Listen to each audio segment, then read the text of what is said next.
شروع اللہ کا نام لے کر جو بڑا مہربان نہایت رحم والا ہے۔ الف لام میم، یہ حکمت کی بھری ہوئی کتاب کی آیتیں ہیں، نیکوکاروں کے لیے ہدایت اور رحمت، وہ جو نماز کی پابندی کرتے اور زکوٰۃ دیتے ہیں، اور وہی ہیں جو آخرت کا یقین رکھتے ہیں، یہی اپنے پروردگار کی طرف سے ہدایت پر ہیں اور یہی کامیاب ہیں۔ اور لوگوں میں بعض ایسا ہے جو بیہودہ حکایتیں خریدتا ہے تاکہ لوگوں کو بے سمجھے اللہ کے راستے سے گمراہ کرے اور اس سے ہنسی کرے، یہی لوگ ہیں جن کو ذلیل کرنے والا عذاب ہوگا۔ اور جب اس کو ہماری آیتیں سنائی جاتی ہیں تو اکڑ کر منہ پھیر لیتا ہے، گویا ان کو سنا ہی نہیں، جیسے اس کے کانوں میں ثقل ہے۔ تو اس کو درد دینے والے عذاب کی خوشخبری سنا دو۔ جو لوگ ایمان لائے اور نیک کام کرتے رہے ان کے لیے نعمت کے باغ ہیں، ہمیشہ ان میں رہیں گے۔ اللہ کا وعدہ سچا ہے اور وہ غالب ہے، حکمت والا ہے۔ اسی نے آسمانوں کو ستونوں کے بغیر پیدا کیا جیسا کہ تم دیکھتے ہو، اور زمین میں پہاڑ بنا کر رکھ دیے تاکہ وہ تم کو لے کر ڈولنے نہ لگے، اور اس میں ہر طرح کے جانور پھیلا دیے۔ اور ہم ہی نے آسمان سے پانی نازل کیا، پھر اس میں ہر قسم کی نفیس چیزیں اگائیں۔ یہ تو اللہ کی تخلیق ہے۔ اب مجھے دکھاؤ کہ اللہ کے سوا جو ہستیاں ہیں انہوں نے کیا پیدا کیا ہے۔ حقیقت یہ ہے کہ یہ ظالم کھلی گمراہی میں ہیں۔ اور ہم نے لقمان کو دانائی بخشی کہ اللہ کا شکر کرو، اور جو شخص شکر کرتا ہے تو اپنے ہی فائدے کے لیے شکر کرتا ہے، اور جو ناشکری کرتا ہے تو اللہ بھی بے نیاز ہے، لائق حمد و ثنا ہے۔ اور اس وقت کو یاد کرو جب لقمان نے اپنے بیٹے کو نصیحت کرتے ہوئے کہا کہ بیٹا، اللہ کے ساتھ شرک نہ کرنا، شرک تو بڑا بھاری ظلم ہے۔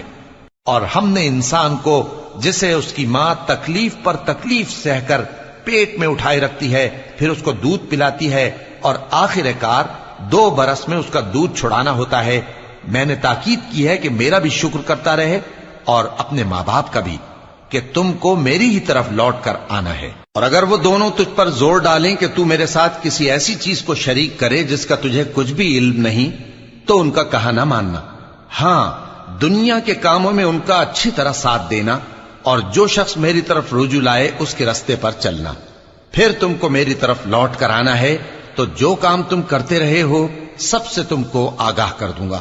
لقمان نے یہ بھی کہا کہ بیٹا، اگر کوئی عمل چاہے رائی کے دانے کے برابر بھی چھوٹا ہو، اور ہو بھی کسی پتھر کے اندر یا آسمانوں میں مخفی ہو یا زمین میں، اللہ اس کو قیامت کے دن لا موجود کرے گا۔ کچھ شک نہیں کہ اللہ باریک بین ہے، خبردار ہے۔ بیٹا، نماز کی پابندی رکھنا اور لوگوں کو اچھے کاموں کے کرنے کا مشورہ دیتے رہنا، بری باتوں سے منع کرتے رہنا، اور جو مصیبت تجھ پر واقع ہو اس پر صبر کرنا، بے شک یہ بڑی ہمت کے کام ہیں۔ اور تکبر کرتے ہوئے لوگوں کے سامنے گال نہ پھلانا اور زمین میں اکڑ کر نہ چلنا، اس لیے کہ اللہ کسی اترانے والے شیخی خورے کو پسند نہیں کرتا۔ اور اپنی چال میں اعتدال کیے رہنا، اور بولتے وقت ذرا آواز نیچی رکھنا، کیونکہ بہت اونچی آواز گدھوں کی سی ہے، اور کچھ شک نہیں کہ سب سے بری آواز گدھوں کی ہوتی ہے۔ کیا تم نے نہیں دیکھا کہ جو کچھ آسمانوں میں اور جو کچھ زمین میں ہے سب کو اللہ نے تمہارے قابو میں کر دیا ہے، اور تم پر اپنی ظاہری اور باطنی نعمتیں پوری کر دی ہیں۔ اور بعض لوگ ایسے ہیں کہ اللہ کے بارے میں جھگڑتے ہیں، نہ علم رکھتے ہیں اور نہ ہدایت اور نہ کتاب روشن۔ اور جب ان سے کہا جاتا ہے کہ جو کتاب اللہ نے نازل فرمائی ہے اس کی پیروی کرو، تو کہتے ہیں کہ ہم تو اسی کی پیروی کریں گے جس پر ہم نے اپنے باپ دادوں کو پایا۔ بھلا اگرچہ شیطان ان کو دوزخ کے عذاب کی طرف بلاتا ہو تب بھی۔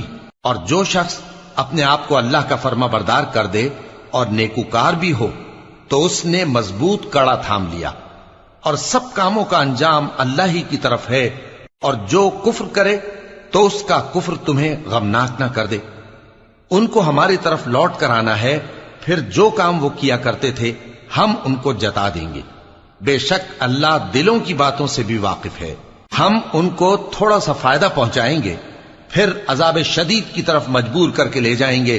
اور اگر تم ان سے پوچھو کہ آسمانوں اور زمین کو کس نے پیدا کیا، تو بول اٹھیں گے کہ اللہ نے۔ کہہ دو کہ اللہ کا شکر ہے، لیکن ان میں اکثر سمجھ نہیں رکھتے۔ جو کچھ آسمانوں اور زمین میں ہے سب اللہ ہی کا ہے، بے شک اللہ بے نیاز ہے، لائق حمد و ثنا ہے۔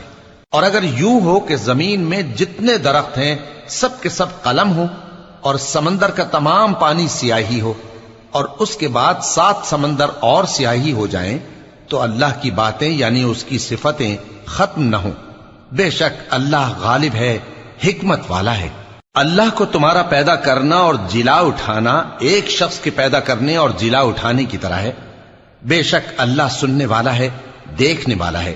کیا تم نے نہیں دیکھا کہ اللہ ہی رات کو دن میں داخل کرتا ہے اور دن کو رات میں داخل کرتا ہے، اور اسی نے سورج اور چاند کو کام میں لگا رکھا ہے، ہر ایک وقت مقرر تک چل رہا ہے، اور یہ کہ اللہ تمہارے سب اعمال سے خبردار ہے۔ یہ اس لیے کہ اللہ کی ذات ہی برحق ہے، اور جس کو یہ لوگ اللہ کے سوا پکارتے ہیں وہ سب باطل ہے، اور یہ کہ اللہ ہی عالی رتبہ ہے، گرامی قدر ہے۔ کیا تم نے نہیں دیکھا کہ اللہ ہی کی مہربانی سے کشتیاں سمندر میں چلتی ہیں تاکہ وہ تم کو اپنی کچھ نشانیاں دکھائے؟ بے شک اس میں ہر صبر کرنے والے، شکر کرنے والے کے لیے نشانیاں ہیں۔ اور جب ان پر سمندر کی لہریں سائبانوں کی طرح چھا جاتی ہیں تو اللہ کو پکارنے اور خالص اس کی عبادت کرنے لگتے ہیں، پھر جب وہ ان کو نجات دے کر خشکی پر پہنچا دیتا ہے تو چند ہی لوگ انصاف پر قائم رہتے ہیں، اور ہماری نشانیوں سے وہی انکار کرتے ہیں جو عہد شکن ہیں، ناشکرے ہیں۔ لوگو اپنے پروردگار سے ڈرو اور اس دن کا خوف کرو کہ نہ تو باپ اپنے بیٹے کے کچھ کام آئے اور نہ بیٹا باپ کے کچھ کام آ سکے۔ بے شک اللہ کا وعدہ سچا ہے، پس دنیا کی زندگی تم کو دھوکے میں نہ ڈال دے، اور نہ وہ بڑا فریب دینے والا شیطان تمہیں اللہ کے بارے میں کسی طرح کا فریب دے۔ اللہ ہی کو قیامت کا علم ہے، اور وہی میں برساتا ہے، اور وہی حاملہ کے پیٹ کی چیزوں کو جانتا ہے، اور کوئی شخص نہیں جانتا کہ وہ کل کیا کام کرے گا، اور کوئی شخص نہیں جانتا کہ کس سرزمین میں اسے موت آئے گی۔ بے شک اللہ ہی جاننے والا ہے اور خبردار ہے۔